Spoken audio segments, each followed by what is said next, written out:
Angelina grimké, and I was born in February 20. My father and mother are Christian, as me, as all my family. My childhood was very hard because I used to teach slaves to read. I support the slaves, and they didn't. I'm a violinist, actually. I'm a violinist, and I defend the women's right. The things that I do in my past, in my childhood, was that I love reading, and I started writing quotes, and I started writing letters, and one of those letters were published, and that brought me make me famous. But that wasn't important for me, because I just want that the freedom of the slaves.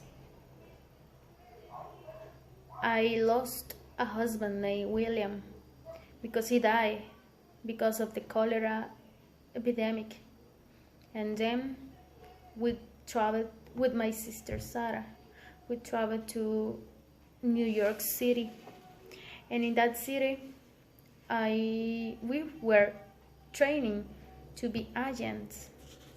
We were training to be agents because we usually went to many countries like Rhode Island, like Massachusetts, Pennsylvania, New Jersey, and we used to give slavery presentations. And there were a lot of oppositions, but it doesn't import for us. What matters is that the first thing is that I was the first woman speaking in public, something which wasn't done in the 30s. Second, I spoke to a mixed audience, both men and women, that definitely was not done in the 30s. So the trainer was Theodore. I fell in love with him.